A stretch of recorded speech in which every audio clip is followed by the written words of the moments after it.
कृष्णा राम राम।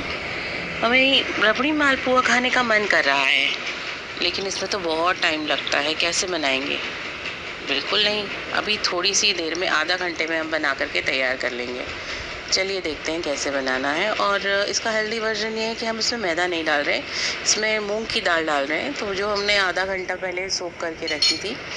अब और हमें 1 कप आटा चाहिए, 1 कप, और आधा कप मिल्क पाउडर हम, और 1 कप दूध, जो हम थोड़ा थोड़ा करके डालेंगे मिक्सर में। हमें एक बैटर बनाना है उसके लिए, ठीक है।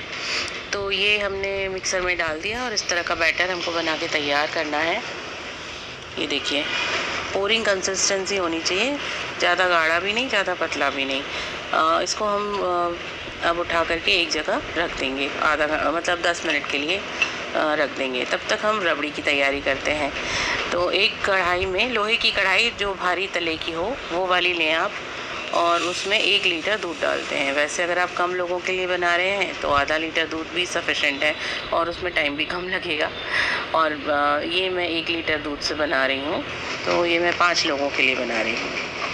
तो इस तरह से ये मैंने डाल दिया है। अब इसको हम बॉईल करने के लिए रख देंगे। आप ऐसे लीजिएगा कि 3/4 खाली रहे कढ़ाई, इतना दूध हो जाए। अब हम मालपुआ बनाने के लिए पैन में घी डालते हैं। तो ये 3/4 खाली रखना है ये भी पैन, और 1/4 भरना है, और हमें मीडियम लो फ्लेम पर इसे तलना है।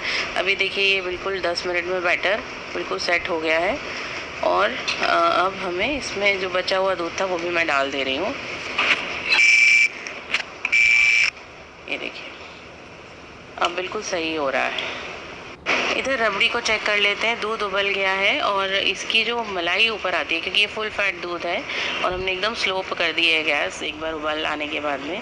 तो फुल फैट दूध में जो मलाई आती रहती है बीच बीच में, उसको हम हटा करके और साइड में लगा देंगे, क्योंकि इसको 3/4 भरा है मैंने, तो इसको हम साइड में लगाएंगे। ये देखिए, इतनी देर में हमारा घी भी ऑलमोस्ट गर्म हो चुका है। बहुत ज़्यादा गर्म नहीं करना है, बिल्कुल हल्का कुनकुना करना है, कि बस इतना है कि बबल्स आ जाए। और इसमें हम 1 चम्मच बैटर डाल देंगे। ये देखिए, ये अपने आप फैल रहा है, मैंने चम्मच बिल्कुल नहीं हिलाया। और इस तरह से इसको एकदम स्लो फ्लेम पर हमें पकाना है। ये देखिए, हल्के हल्के बबल्स आ रहे हैं धीरे धीरे धीरे धीरे। अब ये एकदम पूरी की तरह फूल जाएगा धीरे धीरे। अब देखिए, मैंने इसमें सोडा वोडा कुछ नहीं डाला है। इधर हम ये रबड़ी देख लेते हैं अपनी, जो भी मलाई आ रही है उसको हम साइड में कर देंगे इस तरह से। ये देखिए, हाँ, और आज की स्टोरी हमारी है राधा रानी की, जो कि आज हम सुनेंगे। तब तक हमारा ये हो रहा है। तो आज हम सुन रहे हैं राधा रानी की वो स्टोरी। गोलोक वृंदावन में एक बार उद्धव जो हैं, वो कृष्ण के परम भक्त उद्धव हैं, वो एक सवाल उठाते हैं कि हम कृष्ण कृष्ण क्यों नहीं बोलते हैं, तो राधे राधे क्यों बोलते हैं। राधे राधे बोलने से क्या होगा, कृष्ण कृष्ण बोलना चाहिए। तो राधे राधे क्यों बोलना है, क्योंकि वो कृष्ण के भक्त हैं। पर ये भी एक लीला है। इस तरह का प्रश्न उठाना, उद्धव भी भगवान परम राधा रानी और कृष्ण के परम भक्त हैं, लेकिन इस तरह का सवाल सिर्फ एक लीला के लिए उन्होंने उठाया है। कृष्ण की लीला का ही पार्ट है ये भी। तो इस तरह से उन्होंने उठाया। तो जो राधा रानी की सखियाँ हैं वो भी चौंक गई कि अरे, जो ललिता विशाखा उनके साथ गोलोक वृंदावन में रहती हैं, वो भी चौंक गई कि अरे, इस तरह का प्रश्न क्यों, राधा राधा ही होना चाहिए था, राधे राधे बोलना चाहिए। तो तब तक कृष्ण दूर अपने झूले पे मुस्कुराते हुए बांसुरी बजा रहे थे, आराम से मुस्कुरा रहे थे। उन्हें कोई मतलब फ़र्क नहीं पड़ रहा था इस बात से। तो सब लोग आश्चर्य में आ गए। गोपियाँ जो कृष्ण की भी भक्त हैं, राधा रानी की भी भक्त हैं, वो बिल्कुल परेशान हो गई कि अरे ये क्या है। तो बोले, उद्धव बोले, मैं ये बात प्रूव कर सकता हूँ कि कृष्ण राधा राधा बोलने से क्या होगा। तो उन्होंने कहा ठीक है, प्रूव करो। तो एक सामने से ये कीड़ा जा रहा था, ऐसे ही एक कीड़े, जो छोटे छोटे कीड़े होते हैं ना, स्वर्म वगैरह, इस तरह का एक कीड़ा था। तो उसके आगे उसको उंगली दिखा करके उद्धव ने बोला राधे राधे, तो वो एकदम से भस्म हो गया। तो देखो इसका इफ़ेक्ट, बाकी सब लोग देख के चौंक गए कि अरे ये क्या हुआ, ये कैसे हो गया। उसी समय थोड़ी दूर उसी समय थोड़ी सी बहुत ही सुंदर छोटी सी एक तितली वहाँ आ गई, बहुत ही सुंदर तितली वहाँ से उड़ के आई। उसे भी उन्होंने उंगली दिखा करके और राधे राधे बोला, तो वो भी एकदम से भस्म हो गई। अरे ये क्या हुआ? फिर वहाँ पर फिर सब लोग परेशान हो गए, कह रहे ये क्या। और कृष्ण को कोई फ़र्क नहीं पड़ रहा था, वो आराम से बैठ कर ये सब लीला, अपनी खुद की रचाई हुई लीला को देखकर एंजॉय कर रहे थे। तो राधा रानी भी परेशान नहीं हो रही थी, वो सिर्फ देख रही थी कि क्या हो रहा है, ठीक है। तो उनकी जो सखियाँ थी, पर सखी सहेली और जो भी वहाँ पे गोलोक में रहते हैं, वो लोग सब परेशान हो रहे थे कि अरे ये क्या हुआ। फिर वहाँ पर तुरंत ही एक बहुत ही सुंदर, बहुत ही प्यारी सी एक कन्या वहाँ पर दौड़ती हुई आई और उन्होंने उद्धव के पैर छू लिए कि बोले अरे हाँ कौन हो तुम कन्या। उद्धव ने बोला कि तुम कौन हो। तो वो बोली कि अरे आप ही ने तो अभी मुझे राधे राधे नाम से जो कीड़ा था यहाँ पे जो चल रहा था, वो आपने मेरे पर उंगली दिखा करके राधा राधा बोला और मैं भस्म हो गई। और फिर मुझे एक नया जन्म मिला तितली का, फिर आपने मुझे बोला राधे राधे। और इस बार तो मेरा जन्म कन्या का हो गया, मेरे को 84 लाख योनियों से मुक्ति मिल गई और मैं सीधे इंसान के रूप में आ गई।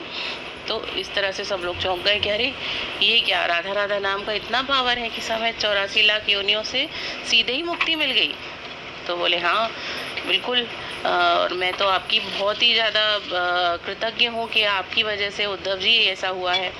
तो इस तरह से उन्होंने कहा कि राधा राधा नाम में राधा राधा जो लोग बोलते हैं राधे राधे, उस नाम में इतना पावर है। तो कृष्ण मुस्कुराए, पर राधा रानी अभी भी मुस्कुराई नहीं। तो उन्होंने कहा कि अरे उद्धव, सब लोग परेशान हो गए, अरे राधा रानी क्यों खुश नहीं है इस बात से। तो उन्होंने कहा कि मैं तो कृष्ण की भक्त हूँ, मेरा नाम लेके क्या होगा, मुझे जब कृष्ण के साथ मिलेगा, मेरा जब नाम कृष्ण के साथ लिया जाएगा तभी मैं खुश होंगी। तो इस तरह से उन्होंने ये बोला। तब फिर उन्होंने कहा कि अरे, तो फिर हमें इसीलिए, और कृष्ण भी यही चाहते हैं कि उनका नाम राधा के साथ लिया जाए। अगर को आप कृष्णा कृष्ण बोल रहे हो तो भी कृष्णा ठीक है, खुश है, राधा रानी भी खुश हैं, लेकिन जब वो ज़्यादा खुश होंगी तब उनका नाम कृष्ण से जोड़ दिया जाएगा। इसीलिए जब हम बिगनिंग में मैं बोलती हूँ हरे कृष्णा, तो हरे कृष्णा में हरे जो है वो राधा रानी है, तो हरे और कृष्ण दोनों मिलके हरे कृष्णा बनता है। तो राधा रानी ज़्यादा प्रसन्न होती हैं और कृष्ण तो आनंदित हो जाते हैं राधा का नाम अपने साथ जोड़ के। तो इसलिए हमें हरे कृष्णा बोलना चाहिए या राधे कृष्ण बोलने चाहिए। राधे राधे बोलने में कोई बुराई नहीं है, लेकिन राधा रानी और कृष्ण दोनों को हम खुश कर पा रहे हैं तो इसमें क्या दिक्कत है। तो इसीलिए हरे कृष्णा।